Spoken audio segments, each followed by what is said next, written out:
Last night, them say them see me with one girl. You believed it even though you hadn't heard a word from me. Even there so sure that you didn't contemplate it. This is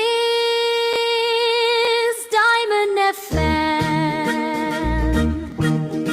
88.7, setting the pace, leading the way, radio like no other, bringing you the best in everything we do. Diamond FM, simply the best. 88 voice setting on your dial. Diamond 88.7 FM. Looking for a reliable, up-to-date source of credible news at all time? Your shining supreme station is the answer. Stay tuned for the news on the hour by 1 p.m. every day on Diamond 88.7 FM Ilorin. Shining supreme.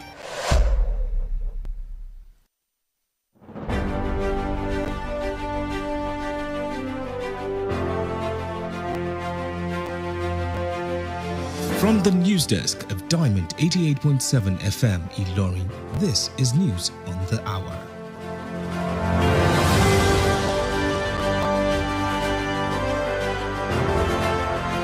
In the headlines, federal government reaffirms commitment to strengthening Nigeria's investment climate.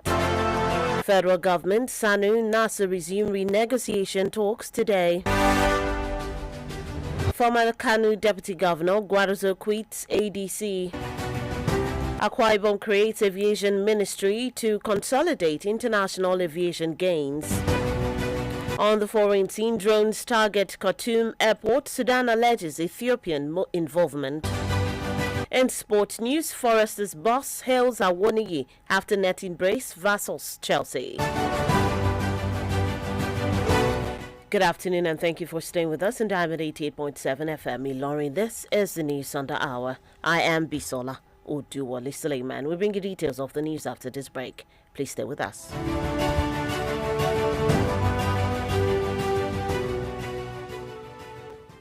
See, wait, he's from our tribe and we have the same religion. So we have to protect our own. Our tribe isn't corrupt. I beg you, leave him now our Peking. Wait. Stop and think. Do you realize that the impact of corruption and careless decisions by that clansman or family member of yours doesn't know tribalism or nepotism? Let's hold everyone accountable for a better society and country. If you see something, say something to the right authorities. This message is reaching you from Diamond 88.7 FM Ilorin.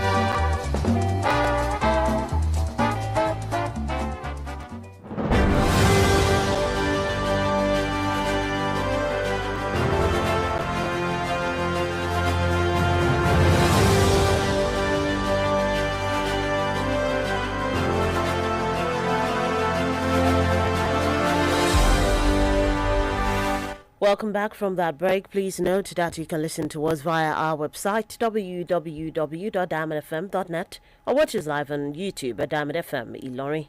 Now the news in detail. The Ministry of Industry, Trade and Investment have reaffirmed its commitment to collaborate with the Revenue Mobilization Allocation and Fiscal Commission, RMAFC, and other relevant stakeholders to enhance Nigeria's investment climate. The Minister of Industry, Trade and Investment, Dr. Jumoke Oduwole, made the commitment during a quarterly visit by an RMAFC delegation led by the chairman of the Investment Monitoring Committee, Mr. Ekene Nefe, in Abuja on Monday. Dr. Oduwole, however, acknowledged existing challenges within the investment ecosystem while highlighting ongoing reforms aimed at improving service delivery and institutional coordination. The federal government and the Joint Action Committee, JAC, of the non-teaching staff unions in universities will resume talks on the strike at 3 p.m. today.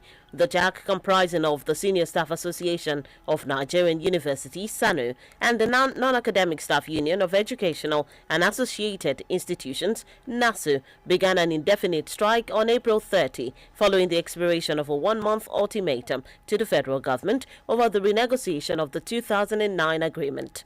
However, representatives of the government and the JAC had convened a renegotiation meeting headed by the Minister of Education, Dr. Tunji Alausa, but ended without resolving the key issues. Meanwhile, the meeting was adjourned till Tuesday 3 p.m. for further negotiations. A former deputy governor of Kano State, Aminu Gwarzo, has resigned from the African Democratic Congress ADC, citing shifts in the political environment. Gwarzo confirmed this exit in a letter dated May 1, 2026, addressed to the party chairman in Gwarzo local government area and seen by newsmen on Tuesday. He pointed to recent developments in the political space as a key factor behind his move, following careful thought and consultations with his associates, supporters, and well-wishers across the state. While political observers have linked the move to the ongoing political alignment ahead of the 2027 general elections, Gwarzo did not reveal his next political step.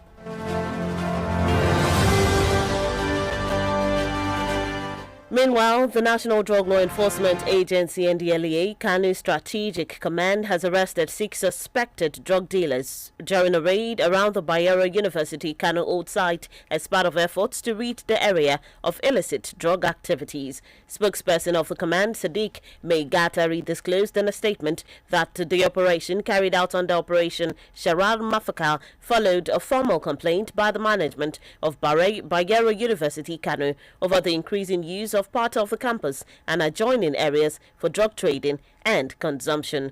Megatari added that the raid led to the dismantling of several drug joints, while items linked to the illegal activities were seized and destroyed. Moving on to Akwa Ibom State, the Akwa Ibom State Governor, Pastor Umo Eno, has reaffirmed his administration's commitment to building a sustainable aviation ecosystem following the successful maiden international flight from Uyo to Accra, Ghana. Speaking during the press briefing after returning from their historic flight, the governor described the development as a major step in positioning the state as a regional hub for tourism, trade, and investment. He also announced the creation of a Ministry of Aviation and Airport Development to drive the next phase of growth in the sector.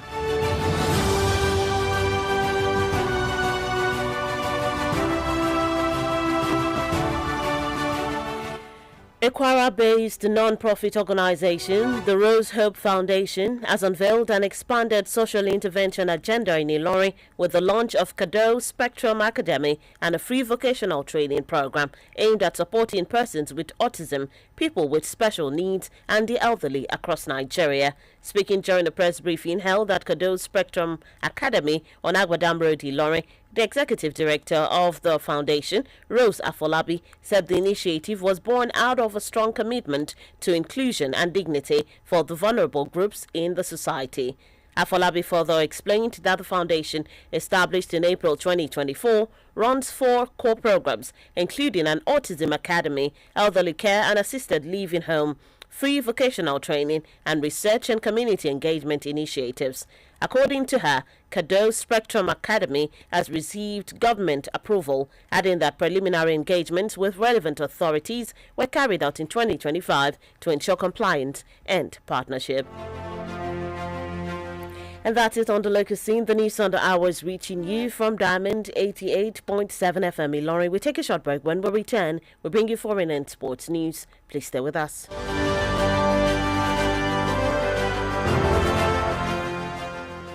Follow us on social media, Facebook, Twitter, and Instagram at Diamond 887 FM. Diamond FM, shining supreme.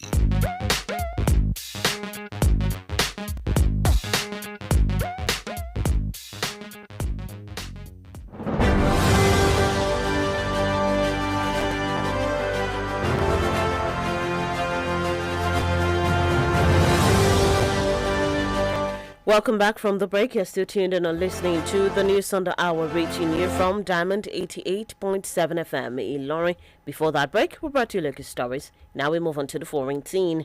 In foreign news, health authorities in South Africa and Cape Verde have called for calm with increased vigilance following a suspected hantavirus outbreak linked to a cruise ship, with officials emphasizing early detection and coordinated medical response. Spokesperson for South Africa's Health Ministry, Foster Mohale, called on individuals who may have been in close contact with affected passengers to seek immediate medical attention if symptoms appear. Meanwhile, in Cape Verde, the World Health Organization is working with local and international partners to manage the situation aboard the vessel and coordinate evacuations. Authorities say the response remains focused on containing the outbreak, ensuring patient care, and minimizing risks to the wider public. Still on the foreign scene, Sudan's paramilitary forces on Monday launched a drone targeted at the airport in the country's capital, Khartoum, but was shot down by Sudan's air defenses before it could hit the target. This was disclosed by the airport's officials. This was the latest attack in the deadly war in Sudan, which has entered its fourth year, and it is coming just days after the paramilitary rapid support forces killed at least 5 people in a drone attack that struck a civilian vehicle on the outskirts of Khartoum on Saturday. Meanwhile, the Sudanese government has accused the paramilitary rapid support forces of launching the attacks in connivance with neighboring Ethiopia. That's it in foreign news. Moving into the world of sports. Nottingham Forest manager Victor Pereira has praised the Nigerian international Taiwo Awoniyi following his 100th appearance for Forest and his brace in his side's 3-1 win away to Chelsea. Awoniyi's brace took his tally for the season to 4 goals in 14 games, while the victory kept Forest at 16th on the table with 42 points, 6 points above the relegation zone, with 3 matches left to play. Reflecting on Awoniyi's performance, Pereira described the Nigerian forward as a dangerous player who is always determined to push the opponent's defensive line with speed and accuracy. Still in sports news, officials of the Nigerian National League NNL have commenced plans to stage a motor rally around the Ikenne community in Ogun State in order to boost the turnout of spectators at this year's Super 4. This was disclosed by the NNL's Chief Operating Officer, Danlami Alanana, who disclosed that top leaders of the league body had to put heads together to improve attendance at the venue ahead of Wednesday's games.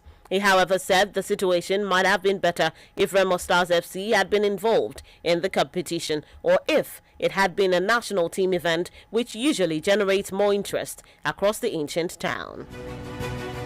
That's it in the world of sport. With that, we've come to the end of the news on the hour for today. But before we go, here is a recap of the major highlights. The federal government reaffirms commitment to strengthening Nigeria's investment climate.